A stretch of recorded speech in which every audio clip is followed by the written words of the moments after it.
አሜን ይሁን ያንዳንዱ ነፋስ ከእጅ እየተሰጠን እናስተውላለን በዓላማ ደግሞ በዚህ እንዳኖርከን እንገነዘባለን ዛሬ ስራ መጽሐፍ ነው ያጠናን እስከዚህ ባንተ ጸጋ ደርሰናል አቤቱ እንድትረዳን እንድታግዘን በብርሃንና ያለን ተብሎ እንደተጻፈ በማስተዋል ብርሃን የቃሌን ብርሃን እንድታበራልን እንለምናለን አሜን ማዛናንታይ የማጨለም የማሳወር ስራ ሁሉ በኢየሱስ ደም ጉልበት የወደቀ ይሁን አሜን አሜን የጎላቸው የሚያጥራቸው ነገር ሁሉ በአንተ ፕሮቪዥን በአንተ ቸርነት እንዲሟላላቸው ክላሱንም በትክክል እንዲከታተሉ እንዲፈራቸው በጌታ በኢየሱስ ክርስቶስ አሜን አሜን በጌታ በኢየሱስ ክርስቶስ ዘላለም ይስማማል አሜን አሜን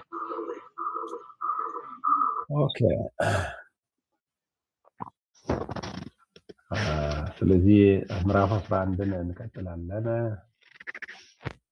በዚህ ክፍል ላይ የምንመለከተው ሐዋርያት ሥራ ምዕራፍ 11 ነው አውድና ማጠቃለያ ሐዋርያት ሥራ ምዕራፍ 11 ላይ የሐዋርያት ሥራ ምዕራፍ 11 ሁለት ዋና ታሪኮችን ይመዘግባል የመጀመሪያው ጴጥሮስ ከአሕዛብ ጋር በመብላቱና መንፈስ ቅዱስን እንዲቀበሉ በመፍቀዱ በኢየሩሳሌም ያቀረበው የመከላከያ መልስ አለ ከአክራሪ አይሁድ ሃይማኖተኞች ለቀረበበት ጥያቄ ምዕራፍ 11 ቁጥር 1 እስከ 18 ባለው ክፍል ላይ መከላከያ ሲያቀርብ እንመለከታለን ሁለተኛ የአንጾኪያ ቤተክርስቲያን መስፋፋት ነው የምንመለከተው በተለይም የበርናባስና የሳውል ሚና በዚህ ቤተክርስቲያን ከቁጥር 17 እስከ 30 ያለው ክፍል ይዳስሳል ሉቃስ የአሕዛብ መካተት በእግዚአብሔር የተጀመረ እንጂ እንዲሁ በሰው ፈቃድ የተደረገ ስምምነት እንዳልሆነ ለማሳየት ይፈልጋል መንፈስ ቅዱስም በዚያ እንቅስቃሴ እውቅናና ስልጣን አሰጣጥ ላይ ወሳኝ ማዕከላዊ ቦታ እንዳለው ያስገነዝበናል ስለዚህ እነዚህን ነገሮች መሰረት ባደረገ መልኩ ነው ከዚህ በመቀጠል ይሄንን ክፍል የምንዳስሰው ጴጥሮስ ድርጊቱን ተከላከለ ምዕራፍ 11 ቁጥር 1 እስከ 18 ያው ይሄ ማለት ባለፈው ሐሙስ ዕለት ለማየት እንደሞከርነው ምዕራፍ 10 ላይ ወደ ቆርኔሌዎስ ቤት የእግዚአብሔር መልአክ እንደተላከ የመዳንን ወንጌል ከጴጥሮስ መስማት እንዳለበት እንደተጠቆመ ቆርኔሌዎስም ደግሞ ከወታደሮቹ መካከል ታማኝ የሆኑትን ወደ ጴጥሮስ እንደላከ ጴጥሮስ ደግሞ መጥቶ መስበክ ሲጀምር እግዚአብሔር መንፈስ እንደወረደ ይሄም ሙሉ በሙሉ የጴጥሮስ ዝግጅት ወይንም የኢየሩሳሌም ቤተክርስቲያን መዋቅራዊ ዝግጅት የወንጌል ዕቅድ ሳይሆን ልዑል እግዚአብሔር ራሱ ጣልቃ ገብቶ ጴጥሮስንም ከራሱ ባህላዊ እይታ እንዳላቀቀው ለመመልከት ሞክረናል ስለዚህ አሁን ይሄንን ወደ ኢየሩሳሌም መጥቶ ሪፖርት ሲያቀርብ በጴጥሮስ ላይ ቅሬታ እንዳላቸው አንዳንድ ወገኖች ያስነሱትን መከላከያ ሰጥተው ማለት ነው የኢየሩሳሌም ምላሽ ጴጥሮስ ምንድነው የተነሳው ጉዳይ አይሁድ አማኞች ነው እንግዲህ ጴጥሮስን የሚከሱት ወዳልተገረዙ ሰዎች ገብተ ከነሱ ጋር በላ በማለት ጴጥሮስን ጠየቁት ይህ ከአሕዛብ ጋር የነበረውን ጥልቅ የአይሁድ ማህበራዊ የገበታ ህብረት ወይንም ክልከላ ያጎላል አንዳንዶቻችሁ ኦፍ አላረጋችሁም እኮ አለ ኦፍ አርጉት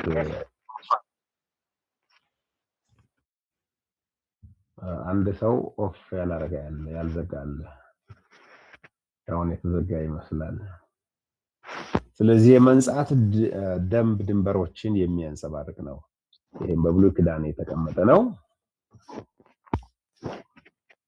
ቁልፉ ሐሳብ እዚህ ጋር ምንድነው ይህ ስለምግብ መብላት ብቻ አይደለም ይህ ስለማንነት ስለ ንጽህናና የእግዚአብሔር ኪዳን ህዝብ መሆን ምን ማለት እንደሆነ የሚመለከት ነው ስለዚህ መንፈሳዊ ነገር ብዙ ስላልተገለጠላቸው የአይሁድ አማኞች ከአሕዛብ ጋር መብላትን የብሉይ ኪዳንን ህግ እስራኤልን የተሰጠውን የምግብ የንጽህና ስርዓትን ጴጥሮስ እንደጣሰ አድርገው ነው የከሰሱት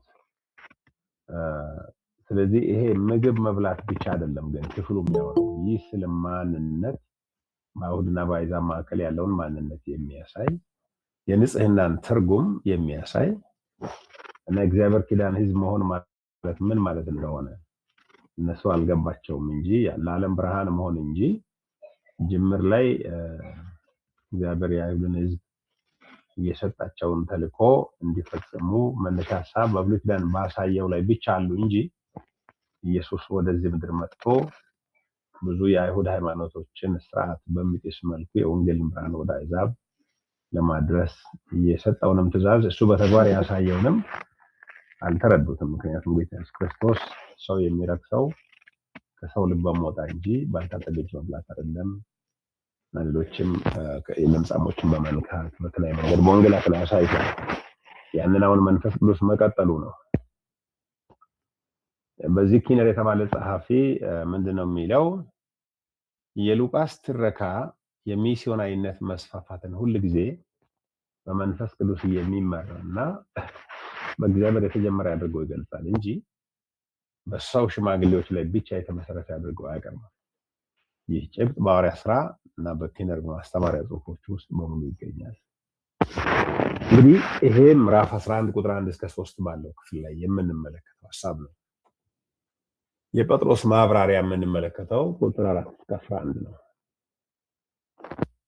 የሸማው ራእይ ማለት ትልቅ ጨርቅ በመስል ላይ ከሰማይ ወደ ጴጥሮስ የወረደው ራእይ ምዕራፍ 10 9 እስከ 16 እና ምዕራፍ 11 4 እስከ 10 ላይ ተተርኳል።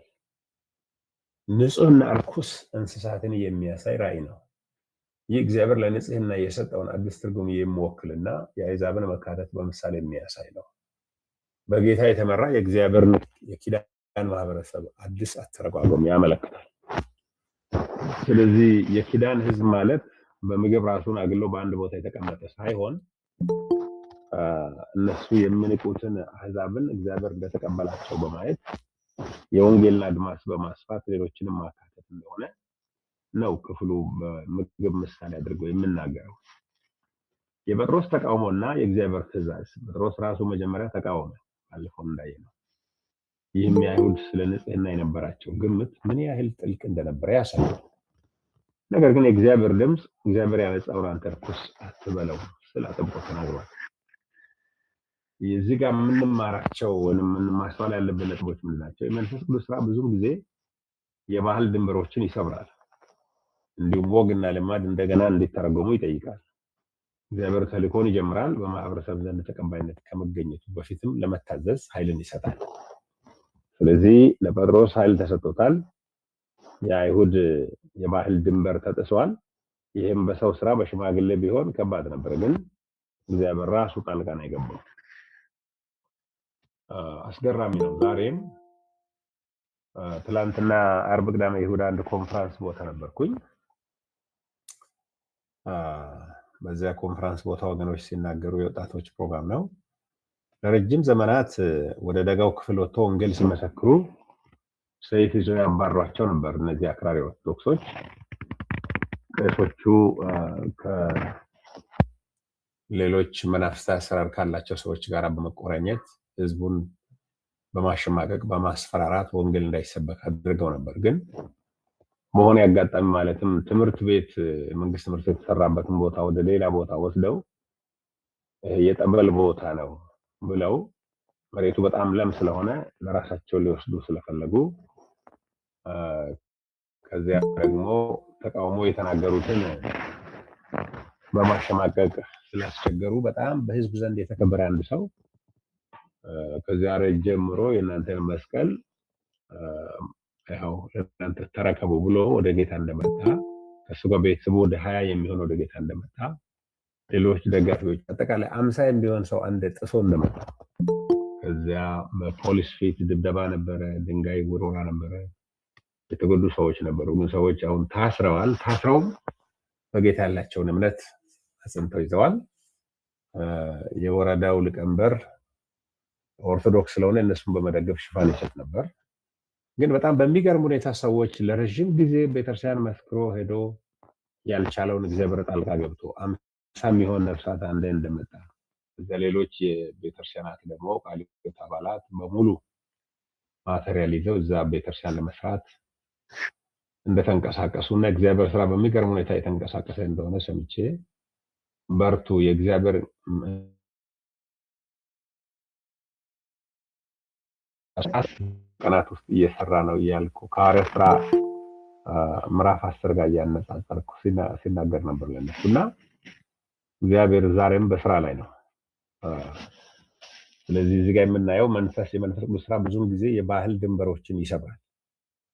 እንግዲህ ኦርቶዶክስ ስርዓትን እዛ ያለውን የእግዚአብሔር መንፈስ ጥስ ውስጥ ያሉ አክራሪ ሰዎች ራሳቸው ወጥተው የወንጌል ደጋፊ ሆነው ቤተክርስቲያን እንዲመሰረት እስከ መታሰር ሲደርሱ በእምነት ያልጸኑ ሰዎች እንደዚህ አይነት መስዋዕትነት ሲከፍሉ ሲመለከት ሁልጊዜ ወንጌል ሃይማኖትን፣ ድንበርን፣ ወገን፣ ስርዓትን የሚጥስበትን ስራ ራሱ እግዚአብሔር እንደሚጀምር ቤተክርስቲያን ደግሞ ተሳታፊ ወይንም ደግሞ እግዚአብሔርን ጥሪ በመታዘዝ ስራውን እንደምትፈጽም ወይንም እንደምትቀጥል እንመለከታለን።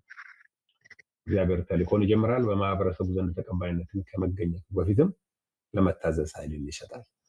እነዚህ አዲስ 50 የሚሆኑ አማኞች ታስረዋል፣ በድንጋይ ተወግረዋል፣ ግን ታስረው በእምነታቸው ጸኑ። ያንን ማድረግ የሚችል እግዚአብሔር መንፈስ እንጂ ሌላ ምንም እንዳይደለ ይገነዘባለሁ። የመንፈስ ቅዱስ ማረጋገጫን ደግሞ ይቅርታ በዚህ ክፍል እንመለከታለን። የጴጥሮስ ማረጋገጫ መንፈስ ቅዱስ ከቆርኔሌዎስ መልእክተኞች ጋር ሳያመነታ እንዲሄድ ያዘዋል።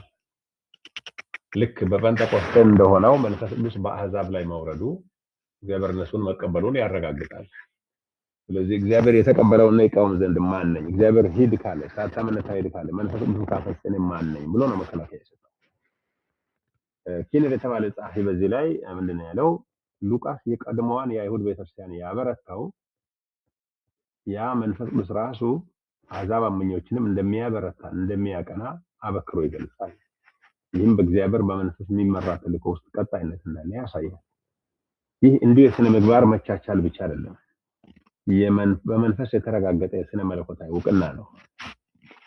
በኢየሩሳሌም የነበረው ምላሽ አይሁድ አማኞች ዝም አሉ፣ እግዚአብሔርንም አከበሩ ይላል። በኋላ ጴጥሮስ ከተናገረ በኋላ ጴጥሮስን መቃወም የእግዚአብሔርን ስራ መቃወም እንደሆነ ተረዱ። ቁልፉ ነጥብ እዚህ ጋር ምንድነው? ታሪኩ ተልእኮን ሚሽን በባህል የታጠረ ሳይሆን በመንፈስ የሚመራ መሆኑን ያሳያል። ይሄ በጣም አስገራሚ ነው። ታሪኩ ተልእኮ ወይም ሚሽን በባህል የታጠረ ሳይሆን በመንፈስ የሚመራ መሆኑን ነው። የኛ ስራ መጸለይ ነው። የእግዚአብሔርን እንቅስቃሴ መለየት እንድንችል እግዚአብሔር አይኖቻችንን እንዲከፍትልን መጸለይ ነው። እግዚአብሔር ወደሚንቀሳቀስበት መንፈስ ወደሚንቀሳቀስበት ቤተክርስቲያን መንቀሳቀስ አለባት። ጴጥሮስ ለራሱ ሌላ ቦታ ነው ያለው፣ ኢየሩሳሌም ቤተክርስቲያን ሌላ ጋር ነው ያለው። እግዚአብሔር መንፈስ ግን ፍጽሞ ወዳልታሰበ አቅጣጫ የወንጌልን አቅጣጫ ይዞ ሲመራ እንመለከታለን። ቤተክርስቲያን በአንጾኪያ ሌላው የምንመለከተው ሐዋርያት ሥራ 11:19-30 ባለው ክፍል ላይ ከስደት ወደ ተልእኮ እዚህ ጋር ይሄን ክፍል እናነበዋለን። በተከታታይ ባላችሁበት ያዙና 11:19-21 ያሉትን 3 ቁጥሮችን ብናነብ ደስ ይለኛል። በዚህ ክፍል ላይ የሐዋርያት ሥራ ምዕራፍ 11 ላይ ቁጥር 19-21 እንደዚህ የሚል ቃል እናነባለን።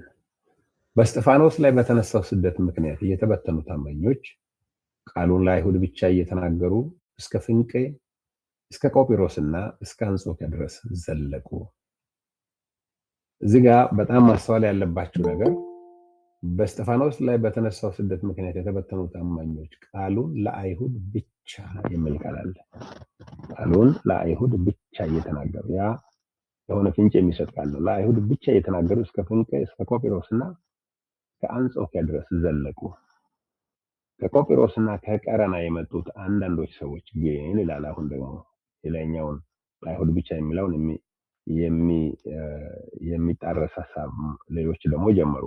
ከቆጵሮስና ከቀረና የመጡት አንዳንዶች ሰዎች ግን ወደ አንጾኪያ ሄደው ለግሪኮችም ጭምር በመንገር የጌታን የኢየሱስን ወንጌል ሰበኩላቸው። የጌታ እጅ ከነሱ ጋር ነበረ። ቁጥራቸውም እጅግ ብዙ የሆኑ ሰዎች አምነው ወደ ጌታ ተመለሱ። ወሬውም በኢየሩሳሌም ከነበረችው ቤተክርስቲያን ጆሮ ደረሰ። ቤተክርስቲያኒቱም ባርናባስን ወደ አንጾኪያ ላከችው ይላል። አሁን ልዩ ምዕራፍ፣ የወንጌል ስርጭት ልዩ ምዕራፍ እየተከፈተ ነው። በእስጢፋኖስ መገደል፣ በእስጢፋኖስ ላይ በተነሳው ስደት ምክንያት እየተበተኑ አማኞች እዚህ ጋር አሁንም የወንጌል ስርጭት ስትራቴጂው ቶታሊ በቤተክርስቲያን የተመራ አይደለም። እግዚአብሔር መንፈስ ቅዱስ ራሱ ጣልቃ ገብቶ በተለይ መከራንም በመዋጀት ስቃይንም በመዋጀት መጀመሪያ ሰዎች እንዲበተኑ ሲያደርግ እንመለከታለን። የተወሰኑቱ ለአይሁድ ሲመሰክሩ፣ ሌሎቹ ደግሞ ለግሪኮች ማለት ለአሕዛብ መመስከር ጀመሩ። ብዙ ሰዎች ወደ ጌታ መጡ። ከዚያ ምንድነው የሚለው? አሁንም የእግዚአብሔር መንፈስ ስራ መሆኑን የምንረዳው ቁጥር 21 ላይ የጌታም እጅ ከነርሱ ጋር ነበረ ይላል። ይሄ የጌታም እጅ ከነርሱ ጋር ነበረ የሚለው ምናልባት ተአምራታዊ የእግዚአብሔር መንፈስ አሰራር በፈውስ አጋንንትን በማውጣት ወንጌልን በልዩ መንገድ ለአሕዛብ በመግለጥ ሊሆን ይችላል። ግን ቁጥር 20 ላይ የተጠቀሰው ከቆጵሮስና ከቀረና የመጡት አንዳንዶች ሰዎች ግን ወደ አንጾኪያ ሄደው ለግሪኮችም ጭምር በመንገር የጌታን የኢየሱስን ወንጌል ሰበኩላቸው ይልና ጉዳዩ የጌታ እጅ ያለበት እንደሆነ ይናገራል። ደግሞ ወደ ኢየሩሳሌም ይመጣል ወሬው። ከዚያ ቤተክርስቲያኒቱ ባርናባስ ወደ አንጾኪያ ላከች። እንግዲህ ባርናባስ በጣም ወሳኝ ሰው ነው። ባርናባስ ተመራማሪና ተጠራጣሪ ሳይሆን አበረታች የሆነ ሰው ነው። እግዚአብሔር የሚሰራውን አዲስ ስራ ቀድሞ በማየት የሚተባበር እንጂ ተጠራጣሪና እኔ ያልኩት ካልሆነ የሚል የመንፈስ ቅዱስን ሐሳብ የሚጣረስ አካሄድ ያለው አይነት መሪና አገልጋይ አይደለም። ብዙ ሰዎች ቤተክርስቲያን ውስጥ መንፈስ ቅዱስን አቅጣጫ መገንዘብ ያቅታቸዋል። እነሱ ከለመዱበት ተግባር፣ መሪ፣ እቅድ ንቅንቅ አይሉ። በጣም የሚገርም ነገር ነው። ከአንድ ሳምንት በፊት አዲስ አበባ ነበርኩና የሆነ አጥቢያ የተተከለበትን መንገድ የሆነ ፓስተር ሲነግረኝ ባለፈው ነገር ያስፈልጋለው ብዙ እነዚህ ወዛደሮች በከተማ አዲስ አበባ ከተማ ከደቡብ የመጡት ቁጭ ብለዋል። እነሱም ያወሩት ከቤተክርስቲያን አካባቢ እንደመጡ ይሰማል። ቤተክርስቲያን ምንም ትኩረት አልሰጠችም። ግን ያ ሸክሙ ያለው ሰው በቃ ፍቀዱ፣ እኔ እዚህ ጋር ቸርች መትከል ፈልጋለሁ፣ ማስተማር ፈልጋለሁ። መሪዎች ይሉ የነበሩት እቅድ ውስጥ አልገባም፣ በጀት የለንም፣ ወደዚያ መዘርጋት አንችልም የሚል ነበር። እናንተ ፍቃድ ብቻ ስጡ አለ። አንድ አመት ሙሉ መሬት ላይ ተቀምጠው ምንም ጥላ በሌለበት ዝናቡን፣ አቧራውን፣ ፀሐዩን ችለው ጧት እያመለኩ አንድ አመት ቆየዋል። ከዚያ በኋላ ነው እግዚአብሔር እንግዲህ ሲያሳፍራቸው ሰዎች የፈቀዱትና ዛሬ ትልቅ እውቅና ካርታ ፕላን ያለው ቤተክርስቲያን የተተከለው። መንፈስ ቅዱስ ወዴት እየመራ እንደሆነ ብዙ ሰዎች ብዙ መሪዎች አይገባቸው። ስለዚህ አሁን ከስደት ወደ ተልእኮ ማለት የተሰደዱ ሰዎች ናቸው ተልእኮውን የጀመሩት። ይሄ የሚታሰብ አይደለም። ባለፈው እንደተነጋገርነው በጦርነት የተፈናቀሉ ስራ ፍለጋ የሄዱ ሰዎች፣ በሆነ አጋጣሚ አካባቢ የለቀቁ ሰዎች የእግዚአብሔር መንፈስ መልእክተኛ አድርጎ ይጠቀማቸዋል። ቤተክርስቲያን የሚተክሉ ለብዙ ሰዎች ብርሃን የሚበራበት መንገድ አድርጎ ይጠቀማቸዋል። ስለዚህ በቤተክርስቲያን በአንጾኪያ የሆነው ይሄ ነው። መበተን ወደ ምስክርነት ይመራል። በስደት የተበተኑ ልጆች የሆነ ሰው ከፍቷል። ኦንላይን ሲከፍት እኮ እኔ ጋር እየረበሸኝ ስለሆነ ጴጥሮስ ሳዳ እጅ አንስቶ ዶክተር አንድ ጥያቄ አለኝ።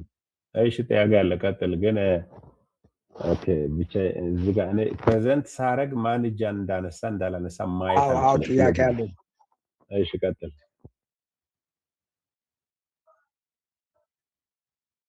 እሺ ይቅርታ፣ ቀጥል። ቅድም ስደት ላይ ደርሶ ብዙ ሰዎች እንደተጎዱ ድምፅ ይሰማል። ይቆራረጣል ግን እስቲ ቀጥል። ሄሎ እየሰማው ነኝ፣ ቀጥል። ድምፅ ይሰማል ወይ? ይሰማል። አዎ ቀጥል። ሄሎ ድምፅ ይሰማል ወይ? እንግዲህ እየተገናኘን አይደለም። ይሰማል። ስደት ላይ በስደት ወቅት ዘውዴ የምትባል ግን ሚዩት ብታደርግ ደስ ይለናል። በስርጭት ላይ አንዳንድ መንፈሳዊ ላይ አደጋ በሚደርስበት ጊዜ ሰዎች መከላከል ይችላሉ ወይስ ራሳቸውን እየሸሹ ነው መከላከል ያለበት? ምክንያቱም የሰዎች ሁሉም እኩል አይደለም። ራሳቸውን ለመከላከል አይችሉም። አቅም ደካሞች ያሉ አሉ። ስለዚህ ይሄን በምን መልክ ነው የምናየው? ኦኬ፣ በጣም ጥሩ ጥያቄ ነው። ምንድነው መጽሐፍ ቅዱስ ባለፈውም ይሄንን የሆነ ጥያቄ አንድ ሰው ያነሳ መሰለኝ። እነሆ እንደ በጎች በተኩላዎች መካከል ልካቸዋለሁ ይላል ኢየሱስ በማቴዎስ ወንጌል 10 ላይ። እንደ እባብ ብልሆች፣ እንደ እርግብ የዋሆች ይላል። ስለዚህ አንድ ወጥ መልስ የለኝም እኔ። ጌታ ኢየሱስ ክርስቶስ በሉቃስ ወንጌል ደግሞ የተናገረው ምንድነው? በሸንጎ ፊት ያቆሟቸዋል። ምን እናገራለሁ ብላችሁ አትጨነቁ፣ ያን ጊዜ በእናንተ ላይ ሆኖ የሚናገረው የአባታችሁ እግዚአብሔር መንፈስ ነው ይላል። ወደረኞቻችሁ የማይችሉትን መልስ ይላል። ስለዚህ አንዳንድ ጊዜ መቋቋም እንችላለን ወይ የሚለው ማትችልበት ሁኔታ አለ። ለምሳሌ ጥቂት ሰው ካለ አሳዳጆቹ ብዙ ከሆነ እንዴት ነው የምትቋቋሙት? አትችሉም።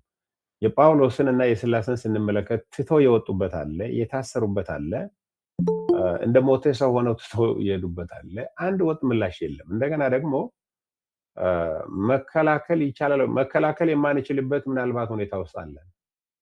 ብዙም ጊዜ ግን መከላከል ሳይሆን ጥበብ ነው የሚያስፈልገው። አልፎ መጣ ከሆነ ለመጎዳትን ፈቃደኛ ነው። አሁን ቅድም የተነሳው ቦታ ላይ 3 ሞተረኞች እንደተጎዱ በድንጋይ ግማሹ ገደል እንደወደቀ ምናምን እነሱ ተራራ ላይ ቆሞ ነው እነዚህ ኦርቶዶክስ ሰዎች የሚወግሯቸው። ፖሊሶች የፍትህ ሰዎች ነበሩ። ከነሱ ጋር በመሆን ይሁን ዝም ብለው ይሁን ሲቀጠቅጡ ሲመቱ ሁሉ ዝም ብለው ነበር። ታሰሩ ሰዎች። በኋላ ቤተክርስቲያን ውስጥ ሁሉ ትላንትና ጸሎት ጊዜ ነበር እና ይሄ ነው የሚባል አንድ ወጥ መልስ የለውም። ለዚህ ነው መንፈስ ቅዱስ በሚሰራበት ጊዜ ዋጋ መከፈል። አሁን እስጢፋኖስ ምንድነው የተከላከለው? በድንጋይ ተወገረ፣ ሞተ። ብዙ ሚስዮናውያን እዚህ ኢትዮጵያ ውስጥ መጥተው የሞቱ አሉ። አንዳንድ ጊዜ የእግዚአብሔር መንፈስ ራሱ ጣልቃ ይገባል። አንዳንድ ጊዜ እግዚአብሔር መከራ እንድንቀበል ይፈቅዳል ይመስለኛል።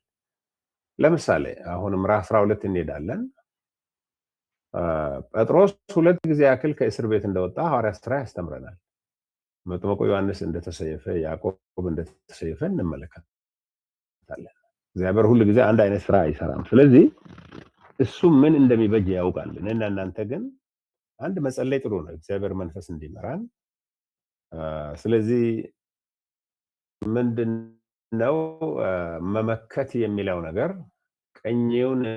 ቀኝህን ለሚመታ ግራህን የሚለው ቃል መመከትን የሚያሳይ አይመስለኝም። እና በተለይ የት ነው? የትም አይደለም፣ በወንጌል ቦታ። ስለዚህ ይሄን ይመስለኛል። ይሄ መልስ ምናልባት ይጠቅም ይሆናል። ሙሉ መልስ ላይሆን ይችላል። ሙሉ መልስ እውቀት የለኝም፣ ግን የእግዚአብሔር መንፈስ እውቀት አለው። መጸለይ ጥሩ ነው፣ ግን ወንጌል መመስከር ዋጋ እንደሚያስከፍል የታወቀ ነው። ምናልባት የሚረዳ ከሆነ በብዙ ትህትና ነው ይሄንን የምናገረው። ለምን እያንዳንዱ ቦታ ምን እንደሚከሰት ስለማላውቅ ሰው ስለሆንኩ ሙሉ እውቀት የለኝም። መጸለይ ጥሩ ነው፣ ግን መጽሐፍ ላይ የተቀመጠው አቅጣጫ ይሄን ይመስላል። ይረዳ እንደሆነ አላውቅም አባቴ። አይ ታንኪዩ፣ ተቀብያለሁ። እሺ እሺ እሺ።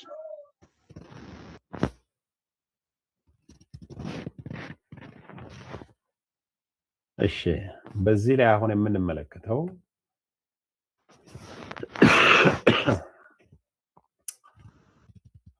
ቤተክርስቲያን እንግዲህ በአንጾኪያ ነው። ከስደት ወደ ተልእኮ ነው። እንግዲህ ለስደት የወጡ ሰዎች ወደ ተልእኮ ነው እንግዲህ ስራቸውን የቀየሩት። መንፈስ ቅዱስ የሚሰራበት መንገድ ከአእምሯችን በላይ ነው። እኛ ሰንሲቲቭ መሆን ነው ለመንፈስ ቅዱስ። እንዴት ነው መንፈስ ቅዱስ በውስጣችሁ ላይ የሚናገረው ነገር ምንድን ነው? መበተን ወደ ምስክርነት ሲያመራ እንመለከታለን። በስደት የተበተኑ አማኞች ቃሉን ይሰብካሉ፣ ለአሕዛብም ጭምር ማለት ነው። መጀመሪያ ላይ ለግሪኮች ለአይሁድ ብቻ ነበር። ቀጥለው ደግሞ ወደ ግሪኮች። ይሄ እየተማሩ ከሁኔታው እየተረዱ አዲስ አሰራር ራሳቸው እየዘረጉ እንደሆነ ያስጨብጠናል። አንዳንዶቹ ለግሪክ ወይም ለአሕዛብ ፈላጊዎች ይናገራሉ፣ ብዙዎችም ያምናሉ። ቁልፉ ነጥብ ስደት ብዙውን ጊዜ ተልእኮ ነው። ሚሽንን ያስፋፋል። የእግዚአብሔር ተልእኮ ባልተጠበቁ መንገዶች ያብባል። ይሄ ወሳኝ ሐሳብ ነው። እግዚአብሔር ተልእኮ ባልተጠበቁ መንገዶች ያብባል። በርናባስ ወደ አንጾኪያ ተላከ። እንግዲህ የኢየሩሳሌም ሰዎች ይህን ድርጊት በሰሙ ጊዜ በርናባስን የላኩት። ለምንድን ነው በርናባስን የላኩት? በርናባስ በጣም አስገራሚ የሆነ ባህሪ ያለው። ከዚህ በፊት እንዳየነው ጳውሎስ በኢየሩሳሌም በነበሩ ሐዋርያት እንኳን በሚጠረጠርበት ጊዜ ይዟቸው የመጣው ማን ነው? በርናባስ ነው። ለአይሁድ ሰዎች መሬት ሸጦ ገንዘብ የሰጠው ማን ነው? በርናባስ ነው። በርናባስ በማጽናናት አዲስ ሰዎችን በማስተዋወቅ አዲስ ባህልን በመቀበል ትንቢታዊ መንፈስ አለው። አጽናኝ ነው። የሚያበረታታ ነው። እግዚአብሔርን በማመን ወደፊት በመገስገስ የተለየ ባህሪ ያለው ሰው ነው። ስለዚህ ኢየሩሳሌም ቤተክርስቲያን በርናባስን ላከች። በርናባስ የአንጾኪያ ቤተክርስቲያንን አደነቀ። ማለት እንግዲህ አንዳንዶች ለአይሁድ ሲሰብኩ፣ ለአንዳንዶች አሕዛብ ሲሰብኩ፣ ይሄ እስካሁን ከኢየሩሳሌም ቤተክርስቲያን ያልወጣ አሰራር ነው። የኢየሩሳሌም ቤተክርስቲያን ምዕራፍ 8 ላይ እንደተመለከትነው ወደ ሰማርያ ሄደው እጅ በመጫን የተቀላቀሉ እውነተኛ አይሁዳይነት የላቸውም የሚባሉትን ተቀብለዋል። ትንሽ ፍንጭ ታይተዋል። አሁን ግን ቶታሊ አዲስ ምዕራፍ የተሻገሩ ነው።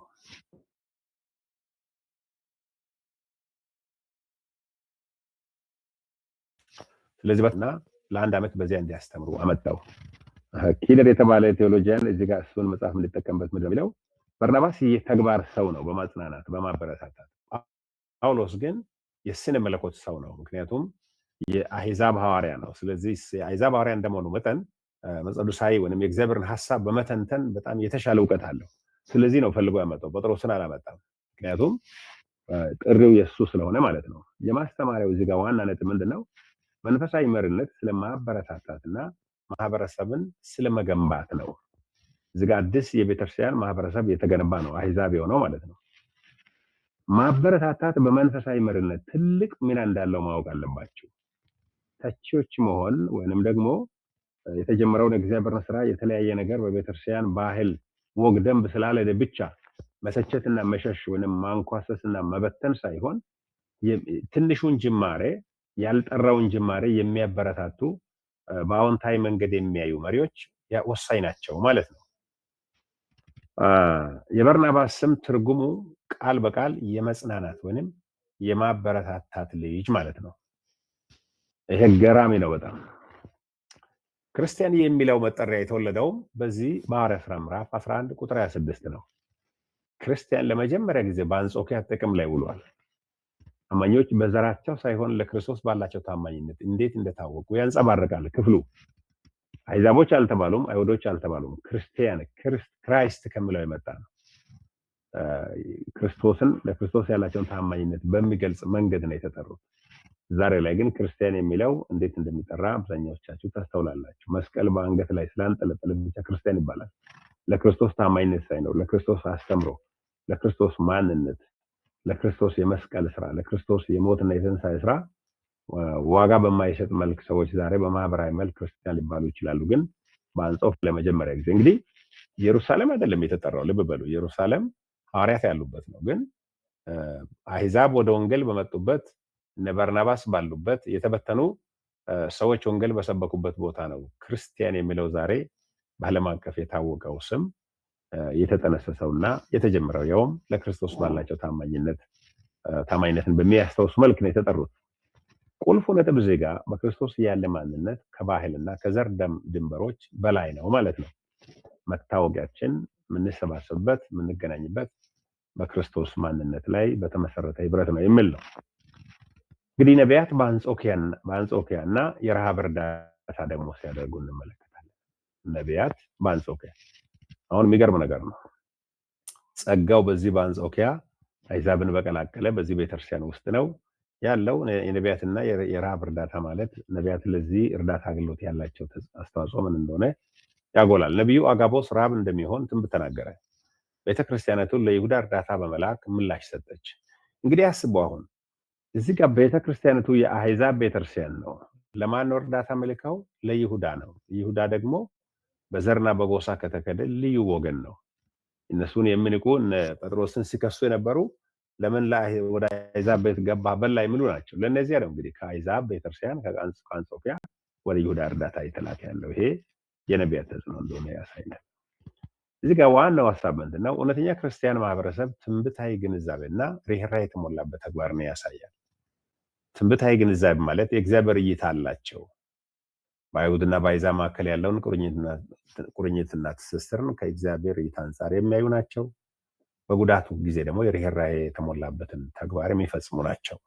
ተልእኮን፣ ሚሽን፣ አዋጅን፣ ስብከትንና ተግባራዊ እንክብካቤን ያካትታል። እዚህ ጋር ተግባራዊ እንክብካቤ ምንድነው? እርዳታ መላካቸው። ስብከት ምንድነው? ለሰዎች ሁሉ ወንጌል የማወጅ ነው። እነዚህ ሁለት ነገሮች ተጣምረው የማይሄዱ ከሆነ ብዙም ጊዜ ወንጌል አገልግሎት እጥረት አለው፣ የሆነ ነገር ይጎላል ማለት ነው። ስነ መለኮታዊ ጭብጦች ከዚህ ክፍል ምንድን ናቸው? መንፈስ ቅዱስና ተልእኮ። ቁልፉ ሐሳብ መንፈስ ቅዱስና ተልእኮ። ሉቃስ በሁሉም ዋና ዋና ሽግግሮች ውስጥ መንፈስ ቅዱስ ተልእኮን እንደሚያስጀምር፣ እንደሚያጸናና እንደሚመራ ያሳየናል። መንፈስ ቅዱስ ያስጀምራል። ራእይ የሰጠው ለቆርኔሌዎስ፣ ለጴጥሮስ ያንን ደግሞ እንዲሄዱ ያደረገው መንፈስ ቅዱስን ያፈሰሰው ያንን ደግሞ እየመራ ያለው በአንጾኪያ ለልዩ ምዕራፍ እየመራ ያለው መንፈስ ቅዱስ ነው።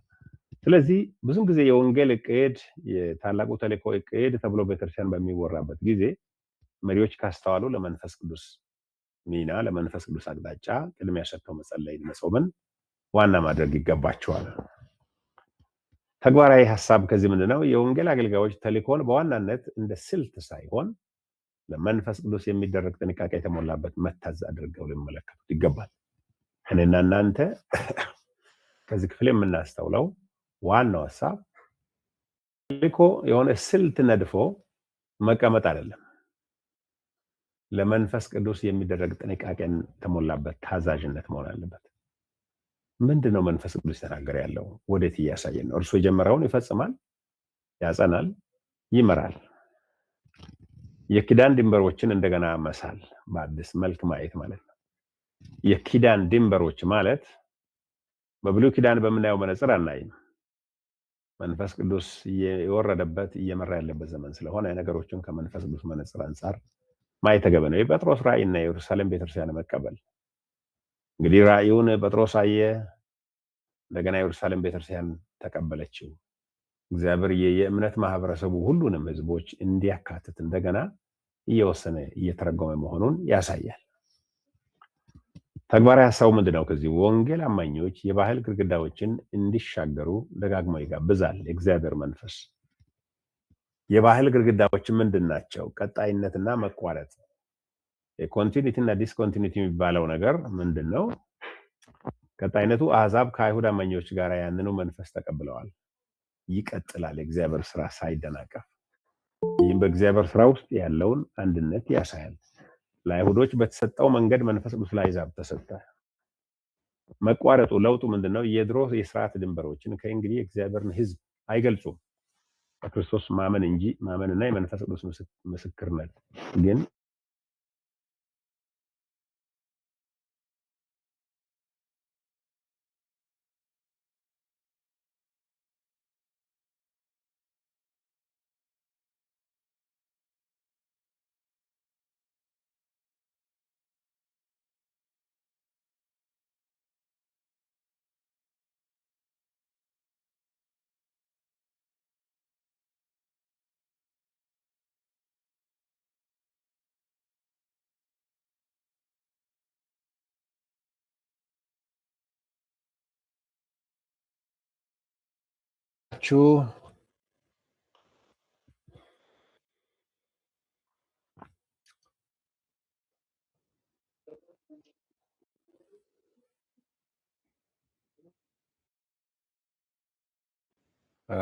ለህይወታችሁ የሚጠቅም ያንጸባርቁ።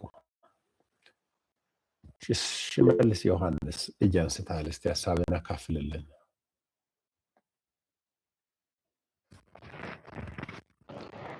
ዶክተር በጣም አመሰግናለሁ።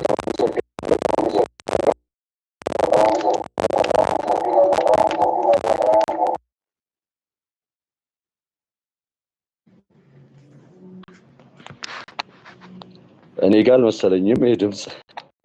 አንተ እኔ ጋር አልመሰለኝም ይሄ ድምጽ። እኔ ጋር አልመሰለኝም ይሄ ድምጽ።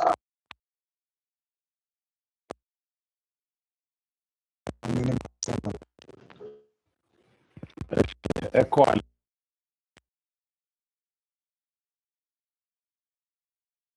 አንችልም።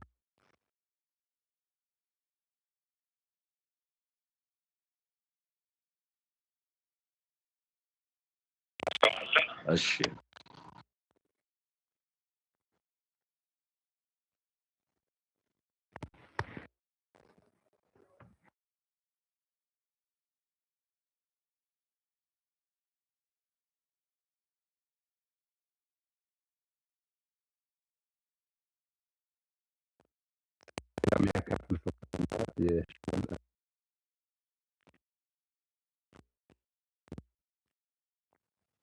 ሰላም አንተ ይሁን። እኔ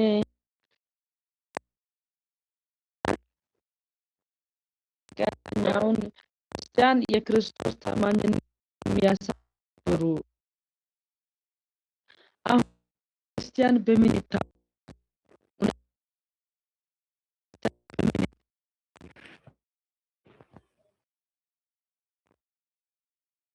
ነው የምንመልሰው።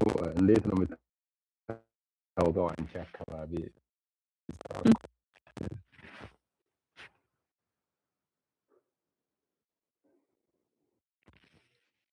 ያንን አካባቢ የምታወቀው ነው? ጥያቄ አንስታለች። ለክርስቶስ ባለ ታማኝነት ይታወቃል ወይስ እንደ ባህል ነው ብለን እውነተኛ የክርስቶስ እያንዳንዱ ውስጥ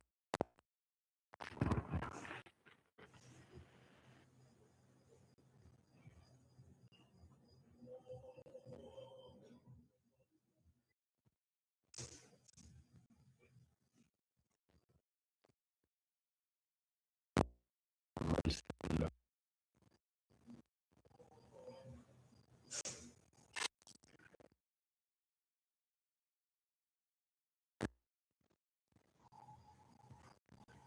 እሺ ማቴዎስ እጅ አንስተሃል እያየሁ። እሺ ዶክተር ክርስቲያን ነው ከዛሬ ጋር እንዴት ማዋሃድ እንችላለን የሚለው ጥያቄ እንደኔ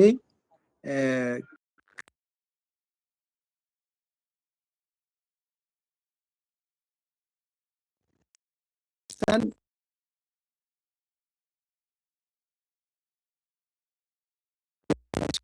ተማርና ለነው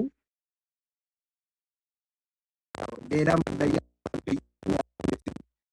አሁን አኮ እንደጠየቀች ሲምፕ ነገሮች አሉ የተቀጣ ያው ክርስቲያን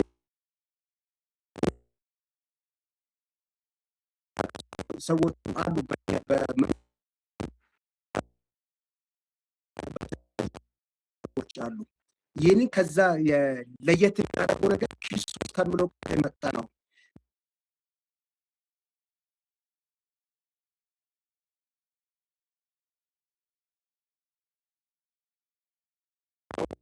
አብራሪዎቻችሁስ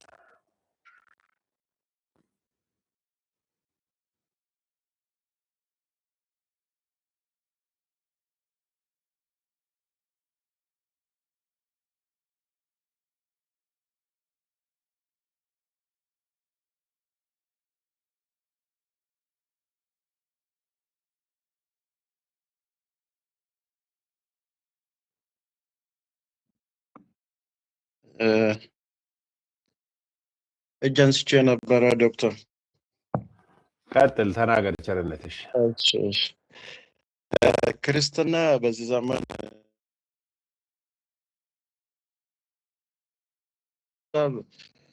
ክርስትና በስራ ይገለጣል ብዬ አስባለሁ። አንድ ሰው የኢየሱስ ክርስቶስ ተከታይ ወይም የኢየሱስ ክርስቶስን አምኖ የዳነ ሰው በሱ ሞትና ትንሣኤ የሚተባበር ሰው በሚያደርጋቸው በአገልግሎቱ በህይወት ተግባሩ ላይ በዕለት ተግባሩ ላይ ክርስትና ይገለጣል። ወይም ኢየሱስ ክርስቶስ በሱ ላይ የሚገለጥ ወይም ሻይን የሚያደርግ ከሆነ ያ እውነተኛ ነው። ምክንያቱም ኢየሱስ ክርስቶስ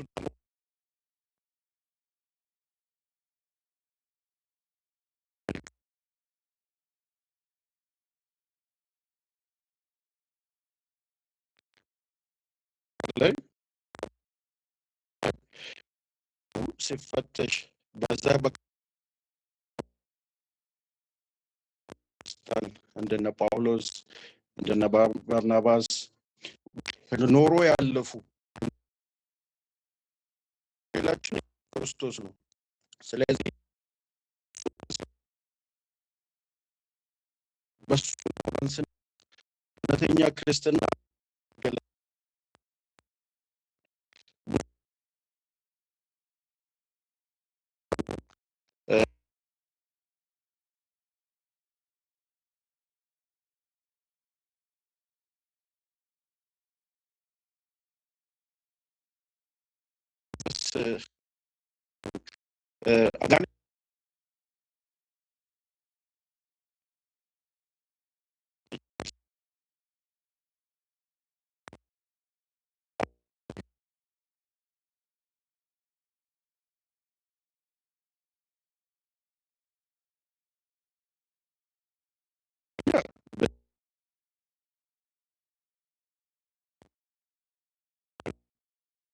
በመልካም ስራቸው ኢየሱስ ክርስቶስን ኑሮ ሲያሳልፉ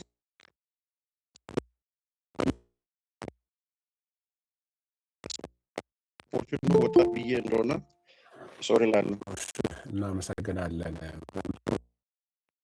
ማሳየት እንደሞከራችሁት ክርስቶስ ባለ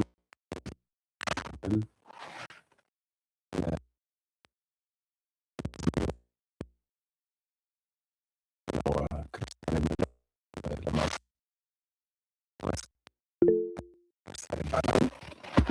እንደገና ደግሞ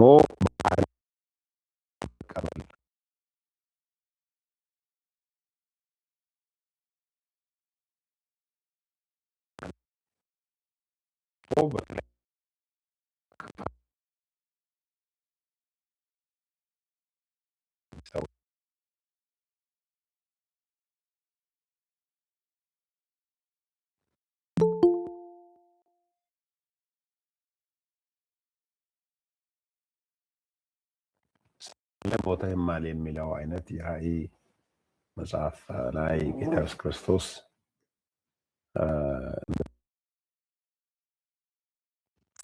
ወደ ሌላ ተክለለ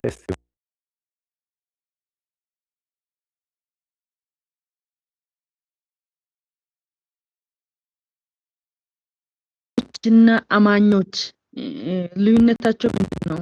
አሁን እኛ ጋር ይመጡና እኛ አካባቢ ሰላም ነው የሚበዛ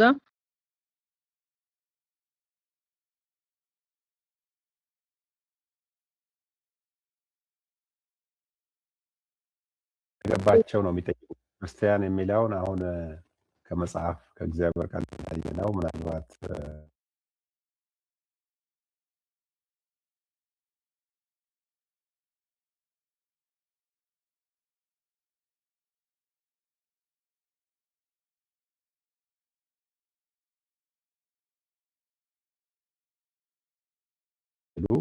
ማንን የሚያምኑ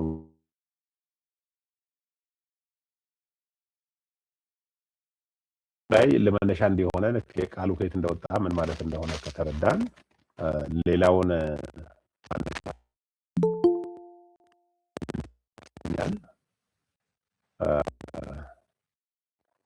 ይሄን ያክል ካለን ወደ ክፍሉ ወደ ቀሩ ሐሳቦች ሄደን ለመጨረስ እንሞክራለን። ጥያቄዎች አሉ?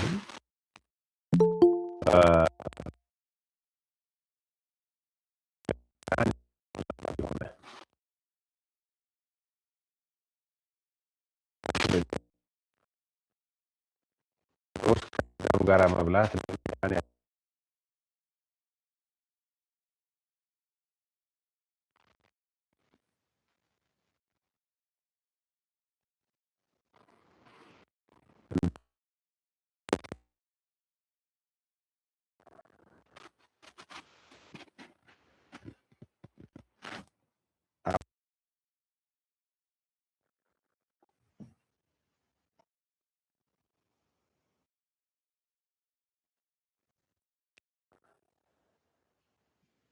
ሽመልስ ጠይቃ አንሳል።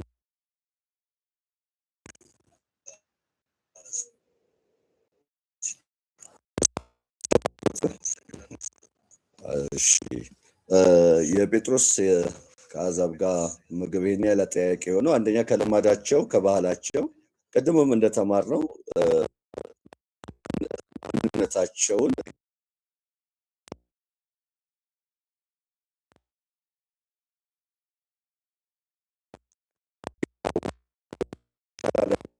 መሰረት ባይለው ለማድረግ አይችልም ነበር እና በኋላም ላይ ሲፈተን ጳውሎስም በአንድ ወቅት ላይ ፊት ለፊት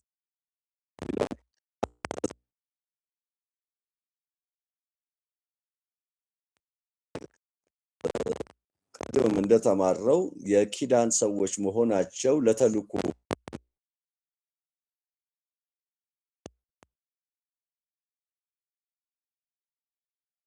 ሌሎች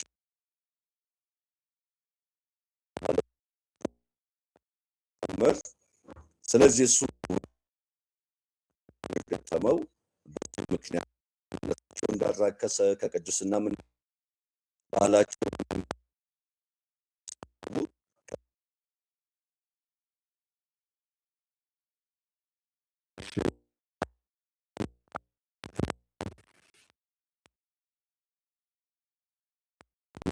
ጉባኤ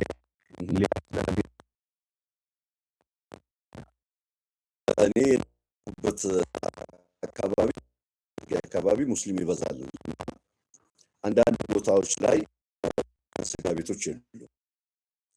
ከዚህ የተነሳ አንዳንድ አገልጋዮች ወደኛም ሲመጡ ከሌላ ቦታ ላይ ጥንቃቄም ባለማድረግ አካባቢው ላይ ምን ችግር አለው ብለው እዛ ስጋ ቤት ሄዶ ለመጠቀም ሲፈልጉ እንኳን በሌላው አይደለም በእኛው በክርስቲያኖችም ጭምር ይወገዙ ነበርና አካባቢውም ላይ ያለው ህብረተሰብ ደግሞ በተለይ ኦርቶዶክሶቹ እናንተ 2 ቢላዋ የምትበሉ እንደዚህ የምታደርጉ የሚል በጣም ተጽዕኖ አለበት። ከነሱ ጋር ለመመገብ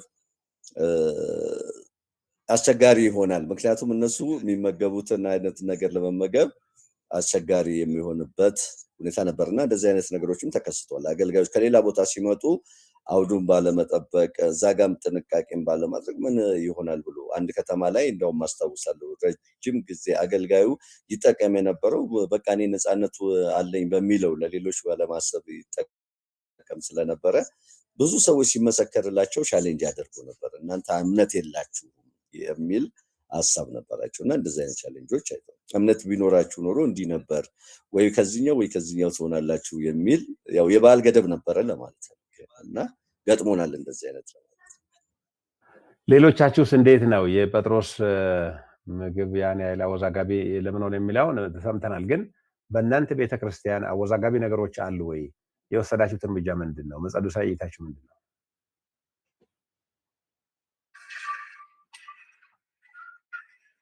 እሺ ማቴዎስ።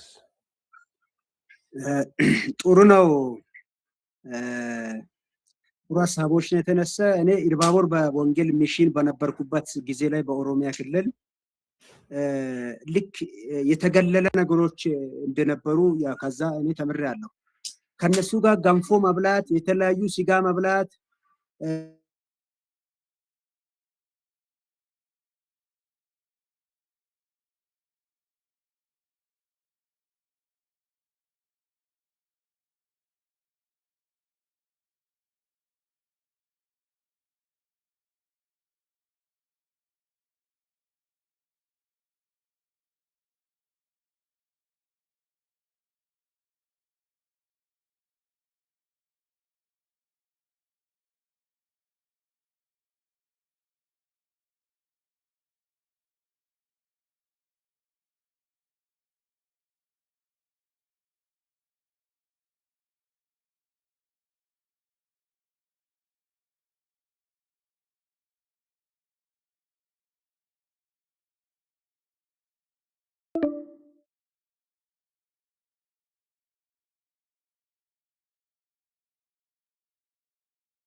ኦኬ፣ ወደ ሁለተኛ ጥያቄ እንግዲህ ልወስዳችሁ ነው። ብዙዎች ተሳታፊዎች አይደላችሁም።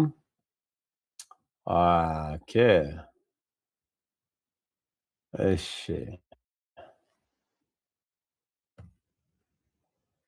እንግዲህ የጴጥሮስ ከአሕዛብ ጋር መብላት ለምን ያን ያህል አወዛጋቢ ሆነ? መጀመሪያ ክፍለ ዘመን የአይሁድ ንጽሕና ልምዶች እና የኢየሱስ ድንበር ሰባሪ አገልግሎቶች መታሰብ አለባቸው። በሐዋርያት ሥራ 11 መንፈስ ቅዱስ እንዴት ይሰራል? እንዴት ነው የሚሰራው? ይሄ በሐዋርያት ሥራ መንፈስ ቅዱስ በሐዋርያት ሥራ ምዕራፍ 11 ላይ መንፈስ ቅዱስ ስራ ከእናንተ ጋር ከአገልግሎታችሁ ጋር የሚገናኝበት ሁኔታ ከዚህ የተማራችሁት ነገር ምንድን ነው?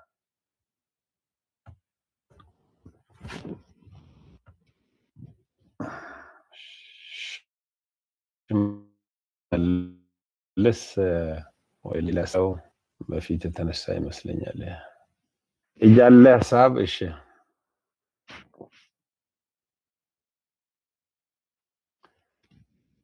መንፈስ ቅዱስ እናንተ አካባቢ የሰራበት ከዚህ ከሐዋርያት ሥራ ምዕራፍ 11 ጋር የሆነ ሰብሮ ጥሶ ባህልን ወግን ሰብሮ ጥሶ የሰራበት ሁኔታ አለ?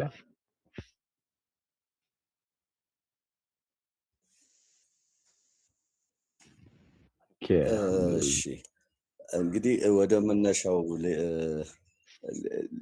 አሁን ያለውበት ቦታ ሳይሆን መጀመሪያ እናገለግልበት የቆየነው አካባቢ ላይ እንዳልኩትም አብዛኛው ወይም ደግሞ አብላጫው የእስልምና እምነት ተከታዮች ስለሆኑ በእርግጥ ስደቱ ተቃውሞ የነበረው ቶች አቅጣጫ ነበር።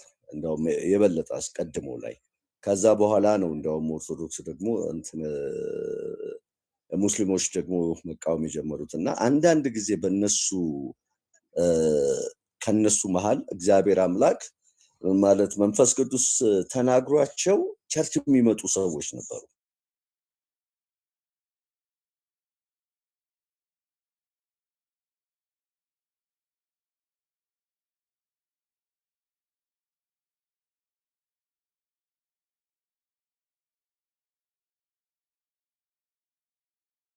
ያስተማርናቸው ሰዎች አሉ በተለያየ መንገድ ኢየሱስን እኮ እንደውም እኛን እየጠየቁን እኛን እንፈተን የነበረበት ጊዜ አስታውሳለሁኝ እና አንተ ኢየሱስን አይተኸዋል ወይ ብሎ የጠየቁኝ ጊዜ ብለው ይመጣሉ አስተምረው ተጠምቀው ወደ አገልግሎትም ደረጃ የደረሱ ሰዎች አሉ። ስለዚህ እንደዚህ አይነት እሱ ጣልቃ እየገባ እየሰራባቸው እንደዚህ አይነት አጋጣሚዎች በተለይ በሙስሊም ማህበረሰቡ ላይ አሉ።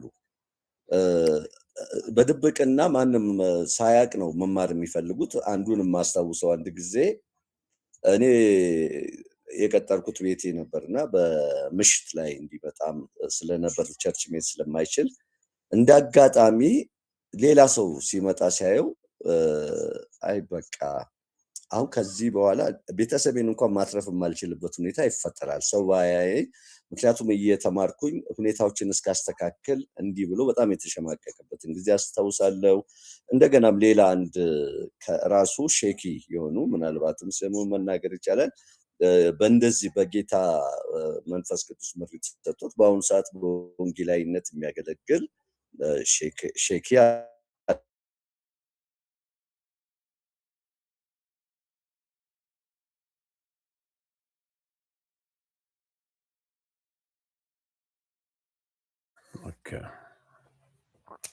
እግዚአብሔር የተባረከ ይሁን። ይሄ እውነትም ነው። በሙስሊሙ ዓለም ካላቸው አጣብቀኝ ካላቸው ደግሞ አስተምሮ የተነሳ እግዚአብሔር ራሱ ጣልቃ ካልገባ በስተቀር በማይወጡበት ሁኔታ ስላለ እግዚአብሔር መንፈስ በተለያየ አካባቢ በተለያየ ሀገርና አህጉር ክፍለ ዓለም እየተገለጠ ሲያድናቸው እንሰማለን። እግዚአብሔር የተባረከ ይሁን። ሌሎች የምታካፍሉት ካለለ እንግዲህ በዚሁ ወደ ሌላ ሀሳብ ለመሻገር ይገደዳለሁ። ዶክተር አይሰማም? ዶክተር አለ ዶክተር? አዎ እሺ።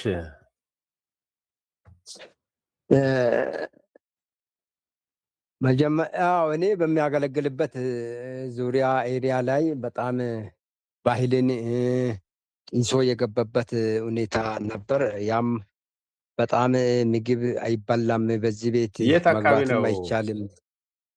ስልጤ ውስጥ ነው። ስልጤ ውስጥ እሺ፣ ስልጤ ውስጥ ነው። በጣም ይሄ መጥፎ አመለካከት አለ። የእጅ ሰርቶ የሚታደሩ ሰዎች አሉ። በእነሱ ቤት እኛ በወንጌል ምክንያት ገብተን ለቅሶ ላይ ነው ሰበክን። ከሰበክን በኋላ ምግብ ስንበላ ቅቤ ነው የበለነው። አሁን በዚህ ቤት እንዴት ይህንን ትበላላችሁ ተብሎ በዙሪያው 30 ቤቱ ሁሉ በቃ እኛን ትኩር ብሎ ያያል። እነዚህ ሰዎች ከየት የመጡ ናቸው ብለው ሲሉ እኛ ወተቱንም ጠጠን፣ ቅቤውንም በለን፣ ቡናውንም በለን። ጥርስ ይሰበራል ነው። በሙስሊም ቤት ነው። ክርስቲያኑ ነው የሚያየው። አይዛብ ሙስሊሞች እንዴት በሉ የሚሏችሁ አሕዛቦች ናቸው? ክርስቲያኖች ናቸው? ማን ናቸው? አይዛቦች። ክርስቲያኖችም ያልበሉ አሉ። እዚህ በእነሱ ቤት አይበላም አሉ። እኛ እምቢ ብለን 2 ወንጌላውያን በለን በዕለቱ። እግዚአብሔር ይመስገን። ከዛ በኋላ በዛ ቤት በዛ ዙሪያ ያሉ ሰዎች ወደ 7 ሰዎች በዛው ዕለት አመኑ። ሰው ለካ እነሱን አግለዋቸዋል፣ መብላት አይቻሉም፣ ምግብ አይበላም፣ እነሱ ተገሎ ነው ያሉት። በራሳቸው ቤት ብቻ ነው ምግብ በራሳቸው ነው የሚበሉት።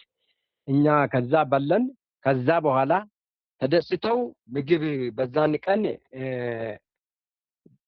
እንትን ስላለን 7 ሰዎች ጌታ ኢየሱስ ክርስቶስን እንደ ግል አዳኛቸው አድርገው ተቀበሉ። ለምን? ከህብረተሰቡ ከሙስሊሙ ህብረተሰብ ተገለው ስለነበሩ እኛ ስለበለን በለቅሷቸው ደግሞ ሰብከን እነሱ ያቀረቡትን በጣም ስንበላ ታምር ሆነባቸው። እነዛ ልክ እንደናቁ በቃ እነዚህ ሰዎች አይደሉም፣ ከየት እንደመጡ ወይም የነሱ ይሄ የሚይዝና ጎሳ አለ፣ በዛ ነው እነዛ ለካ የሚያዩት እነሱ። ለእኛ ደግሞ አዲስ ነው፣ እኛ ምንም አልመሰለንም። እግዚአብሔርን አመስግነን በለን። ግን እዛም ያሉት ሌሎችም ነበሩ። በዛ ምክንያት ምንድን ነው አሉት? አንበላም ነው ያሉት። ምግብን መብላት እምቢ አሉ። ክርስቲያኖች ናቸው። ከዛ እኛ በጣም የክርስትና ሁኔታችሁ እንዴት ነው ብለን ራስ በራስ ጥያቄ ውስጥ ገባን። ከክርስቲያኖቹ ጋራ ለካ እዛ አገር ናቸው፣ እዛ ቦታ የሚኖሩ ናቸው። ግን ክርስትና ቤተክርስቲያን አንድ ላይ ይገባሉ፣ ግን በእነሱ ቤት አይበሉ። ይሄ በጣም እግዚአብሔርን አመሰገን። ጌታ ይመስገን። 7 ነፍሳትን ድኖ ወጠን። ከዛም ሁለተኛ ለቅሶ የሚነሳ ቀን በ7ኛ ቀን ሄድ። እንደገናም በዛ ከህዝቡ ቁጭ ብለን ህዝቡ አይበላም፣ የነሱ ጎሳ ብቻ ነው የሚበላው፣ በእነሱ ጎሳ ብቻ ነው ቡናው የሚጠጣው። በጣም አዘን። ከዛ ተነስተን አስተምሮ ሰጠን። ምግብ በእናንተ ቤት ይሄው ይሄ ቡና ያው ከገበያ ነው የተገዛው፣ ይሄ ቆሎ ያው ይሄው ከመሬት ነው የወጣው፣ ከዚህ ቤት የተደረገ እስቲ ምንድን ነው እንዲህ ያደረጋችሁ ነገር ብለን ስንል አንዳንዶች ሰዎች አው ልክ ነው እንደዚህ ግንዛቤ መፍጠርም ጀመርን። ከዛ በኋላ እግዚአብሔር ይመስገን አሁን በዛ ዙሪያ ያ አሁን ከ3 ዓመት ወዲህ ተቀርፏል። እግዚአብሔር የተመሰገነ ይሁን ለማለት ነው። ሌላው ዶክተር ጌታ ይባርኮት በጣም አመሰግናለሁ። 11 ቁጥር 26 ላይ እንደገና አንድ ጥያቄ የሆነብኝ ነገር በቤተ ክርስቲያንም 1 ዓመት ሙሉ ተሰበሰቡ ይላል። እኔ አሁን በኔ ግንዛቤ እንደኔ አረዳድ ቤተ ክርስቲያን የሚባለው ሰው ነው። እንዴት ነው 1 ዓመት ሙሉ ተቀመጡ ይላል? እቺንም ጥያቄ እስቲ መልሱልኝ። ቁጥር 26 ላይ ቁጥር 26 11 ቁጥር 26 ላይ እንትኑ ምንድነው? ይቅርታ። ከዚህ በኋላ ባርናባስ ሳውልን ለመፈለግ ወደ ጠርሴስ ሄደ። ባገኘውም ጊዜ ወደ አንጾኪያ አመጣው። ሁለቱም እዚያ ካለችው ቤተክርስቲያን ጋር በመሆን 1 ዓመት ሙሉ እጅግ ብዙ ህዝብ አስተማሩ። ደቀ መዛሙርቱም ለመጀመሪያ ጊዜ በአንጾኪያ ክርስቲያን ተብለው ተጠሩ። እዚህ ጋር 1 ዓመት የሚለው እነዚህ ሰዎች በአንጾኪያ ያሉ ሰዎች በእምነት እንዲጸኑ ጳውሎስ እና ሲላስ ጊዜ ወስደው ደቀ መዝሙር ለማድረግ ለማስተማር ያጠፉትን ጊዜ መናገሩ ነው። በዚያ ሌላ ቦታ ሳይሄዱ ትኩረት ሰጥተው እነሱ በእምነታቸው እስኪጸኑ እስኪበረቱ ድረስ ጊዜ ሰጥተው ማስተማራቸውን የወሰዱበትን ጊዜ ነው የምናገረው። ማለት ምን ያክል ለደቀ መዝሙርነት ለማስተማር በክርስትና ስር ሰደው እንዲቆሙ ሐዋርያት የጥንቱ አገልጋዮች ምን ያክል ጊዜ እንደሚሰጡ ማሳየቱ ነው። እኛ አሁን ብዙን ጊዜ የመጣ ሰው ሳይማር ሳይጸና ስር ሳይሰድ ዝም ብሎ እንደ ሰደድ እሳት ዝም ብሎ መረውጥ ነው የሚሆነው። ሐዋርያት ግን በተለይ ጳውሎስና ሲላስን ማለት በርናባስን የሚያክል አገልጋዮች 1 ዓመት ያስተማሩት ሰው ምን ሊመስል እንደሚችል ተመልከቱ። ክርስቲያን ተብለው ተጠሩ እኮ የሚለውም ከዚህ ትምህርት የተነሳ ከክርስቶስ ጋር ተዋህዱ ማለቱ ነው። ስለዚህ የሚያሳየው ጳውሎስ በሌላም ቦታ ለምሳሌ ቆሮንቶስ ሀገርም ላይ ወደፊት እናያለን ሐዋርያ ሥራ ላይ 1 ዓመት ተኩል የተቀመጠበታል። እዚህ 1 ዓመት ተቀመጠ ነው የሚለው። ምን ያክል በማስተማር ጊዜ ማጥፋት ምን ያክል ወሳኝ እንደሆነ ብዙ ጊዜ በአንዳንድ ከተማ ፓስተሮች አሉ፣ ወንጌላውያን አሉ። እኔ አሁን በቤተክርስቲያን ላይ የሚታየው አንዱ አሳዛኝ ነገር ምንድነው? ኮንፈረንስ የ3 ቀን ኮንፈረንስ ነው። ያ የ3 ቀኑም እንኳን ህዝቡ አይመጣም። በቀን 1 ፕሮግራም ይደረጋል። ያም በአዝማች ነው ጊዜ የሚያልቀው። የመማር ትዕግስቱም የለውም ሰው። ከዚህ የተነሳ ህዝቡ የቤተክርስቲያን የማህበራዊ ጉዳይ አባል ይሆናል ይመስላል እንጂ ከክርስቶስ ጋር የተዋሃደ አይደለም። ይሄ እጅግ አሳዛኝ ነገር እየተከሰተ ያለ ነው። ስለዚህ እናንተ በምታገለግሉበት ምዕመናንን ለማስተማር ምን ያህል ጊዜ ታጠፋላችሁ? ሰዎች በመማር የእግዚአብሔርን ቃል በመማር ምን ያክል የተሰጡ ናቸው?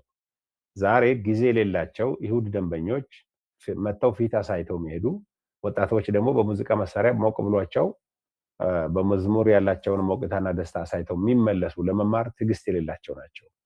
ስለዚህ ክርስቲያን ተብለው የተጠሩበት ከተማሩት ትምህርት የተነሳ ነው። ስለዚህ ይሄ በጣም መሰመር ያለበት ሐሳብ ነው። ዛሬ ከዚህ አንፃር ቤተክርስቲያን ምን ይመስላል? እውነትም በመማር ጊዜ ያጠፋሉ ወይ? በጀት እንኳን የትምህርት በጀት አለ ወይ? ለህንፃ፣ ለሙዚቃ መሳሪያ፣ ለተለያየ ነገር ብዙ በጀት አለ። በመማር በማስተማር ግን የሚጠፋው ጊዜና የሚጠፋው በጀት የሚጠፋው ወይንም ደግሞ የሰው ኃይል የተመደበው ምን ይመስላል? ጳውሎስን የሚያክል ታላቅ የእግዚአብሔር ሰው አንድ ዓመት ቁጭ ብሎ የሚያስተምርበትን ቤተክርስቲያን አስቡ።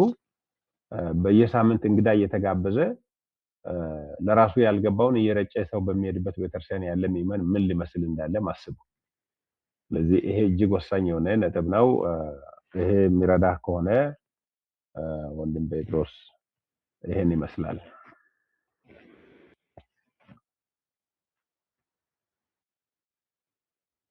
እሺ ሊጨርስና ከዚያ የሚባል ነገር ካለ ሰማለው። አቤት ሄሎ ጴጥሮስ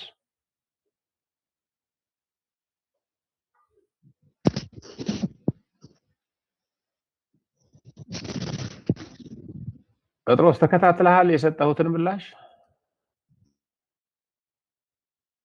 ዶክተር እኔ አባይነ ነኝ የጠየቅኩት ጴጥሮስ አይደለም። ኦኬ አባይነ ገብቶሃል። ስለዚህ የጠየቀውን ጥያቄ ምላሽ አግኝተሃል? ትንሽ አዎ በጣም አግኝቻለሁ። ሁለት ጴጥሮሶች አለን እኮ ሁለት ጴጥሮሶች ያኛው አይሰማም መሰለኝ። እሺ ካልሰማ እንግዲህ እንዴት መርዳት እችላለሁ? ሶስት ጴጥሮስ ሁለት ጴጥሮስ። እሺ ጥሩ እንግዲህ ከአባይነ የጠየቀውን ካስተዋልክ በቂ ነው። ሌላኛው ምንድነው? አዲስ ተልእኮን መምራት ማረጋገጥና ማጽደቅ የመንፈስ ቅዱስ ስራ ነው። ከዚህ አንፃር አንዳንዶቻችሁ ምላሽ ሰጥታችኋል። የኢየሩሳሌም አማኞች ምላሽ ስለ ማህበረሰብ መለያየት ወይም ዲሰርንመንት ምን ያስተምራል? ማለት የኢየሩሳሌም አማኞች ምላሽ ምንድነው? ይሄ ጴጥሮስ ከሰጠ በኋላ ምንም ዝም አሉ፣ ጸጥ አሉ። በቃ እግዚአብሔር እኛን እንደ ባረከን በመንፈስ ቅዱስ እነሱን ከባረከ ብለው ተስማሙ። ይሄንን እንረዳለን። ትክክለኛነትንና መታዘዝን መፈተን ነው። ይሄንን እንመለከታለን። የአንጾኪያ አማኞች ክርስቲያን ማህበረሰብን በቃልና በተግባር እንዴት ያሳያሉ? ማለት ለድሆች እርዳታ በመስጠት ከአሕዛብ ወደ ይሁዳ በዘር በጎሳ ወደሚለያዩ ሰዎች እውነተኛ የርህራሄ አገልግሎት ሲዘረጉ እንመለከታለን። ደቀ መዝሙርነት ማንነት ርህራሄን በሙሉ የተጎናጸፈ ነው። ከዚህ አንፃር ነው የምንመለከተው እና ሌላ ሐሳብ ጥያቄ ከሌለ ሰዓታችሁ የደረሰ ይመስለኛል። ብዙ መሄድ በጥልቀት ማየት እንችላለን፣ ግን ከዚህ የምናልፍ አይመስለኝም። ስለዚህ ምናልባት ለወደፊት አንዳንድ ጥያቄ አዘጋጅና ልክላችሁ